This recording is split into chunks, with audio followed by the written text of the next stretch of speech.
Hello, இன்னைக்கு ஒரு சிம்பிளான லஞ்ச் தான் பார்க்க போறோம். லஞ்ச் முடிச்சுட்டு எனக்கு ஆஃபீஸ் ஒர்க் வேற இருக்கு. ஸோ குயிக்கா சமைக்கலாம். இன்னைக்கு வந்து பீன்ஸ் பொரியல் பண்ண போறோம். அப்புறம் வந்து முட்டை குழம்பு பண்ண போறோம். அதுக்காக வந்து ஆனியன், டொமேட்டோ எல்லாமே கட் பண்ணி வச்சுட்டேன். புளியும் வந்து கரைச்சி வச்சுட்டேன். ரைஸ் வந்து ஆல்ரெடி தண்ணியில கொட்டிட்டேன். எப்பவுமே எனக்கு ஒர்க் இருக்கும்போது அப்பப்போ சின்ன சின்ன வேலை எல்லாத்தையுமே வந்து நான் அப்பப்போ முடிச்சு வச்சிருவேன். இந்த மாதிரி வெஜிடபிள்ஸ் கட் பண்றது, ஆனியன் கட் பண்றது அப்படி எல்லாமே அப்பதான் வந்து கரெக்டா நம்ம ஆஃபீஸ் ஒர்க்கையும் பண்ண முடியும், சமைக்கவும் முடியும். எக் குழம்பு வச்சிடலாம். அப்புறம் வந்து பீன்ஸ் பொரியல் பண்ணலாம். இந்த கடாய் ஹீட் ஆயிடுச்சு. நம்ம இப்போ வந்து ஆயில் போட்டுக்கலாம். ஆயில் வந்து ஹீட் ஆயிடுச்சு. இதில் வந்து கொஞ்சம் கடுகு, கொஞ்சம் வெந்தயம், கொஞ்சம் சீரகம் ஆட் பண்ணிக்கலாம்.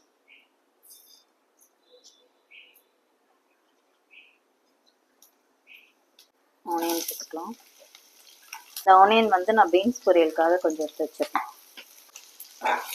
ஆனியன் போட்ட உடனே கொஞ்சம் சால்ட் போட்டுட்டா அது வந்து சீக்கிரமா வதங்கும்.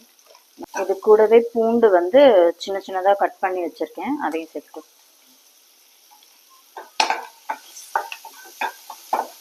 ஆனியன் கொஞ்சம் வதங்கிடுச்சு. நம்ம வந்து தக்காளி சேர்த்துக்கலாம்.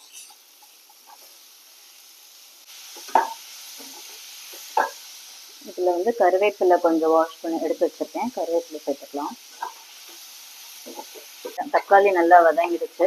இப்ப நம்ம வந்து புளி கரைச்சி வச்சிருக்கோம்ல, அதை வந்து சேர்த்துக்கலாம்.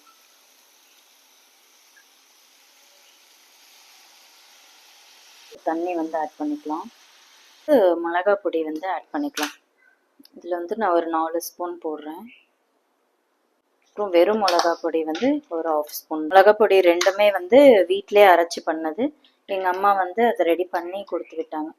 மோஸ்ட்லி நாங்கள் கடையில் அந்த மிளகா பொடி யூஸ் பண்ண மாட்டோம்.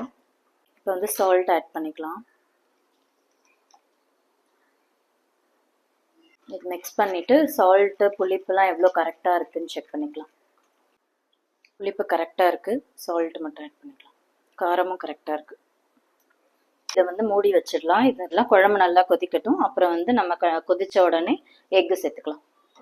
எக்கு வந்து சில பேர் வந்து வேக வச்சு அப்படியே முழுசு முழுசா போடுவாங்க. நாங்கள் எங்கள் வீட்டில் எப்படி பண்ணுவோம்னா, முன்பு கொதிக்கும் போது எக்கை வந்து உடச்சி ஊற்றிடுவோம்.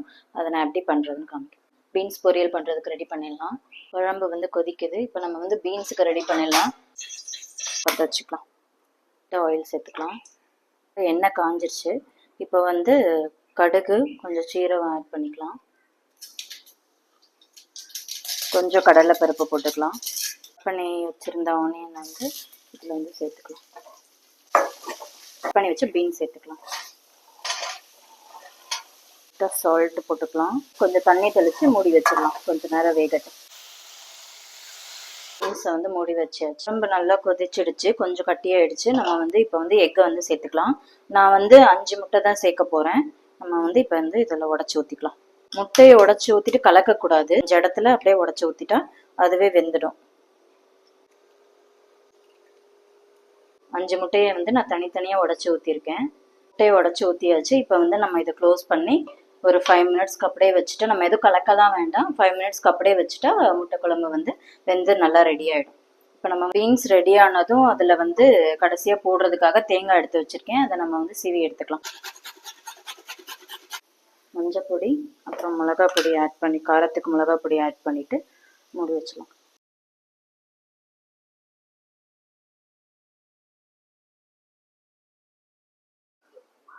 எக் குழம்பு ரெடி, பீன்ஸ் பொரியல் ரெடி. பிளேட்டில் வச்சிடலாம். ரைஸ் பார்த்தீங்களா, எக் வந்து உடையாமல் அழகாக அப்படியே வந்துருப்பாருங்க. சாப்பிட போகிறோம். நெக்ஸ்ட் வீடியோவில் பார்க்கலாம்.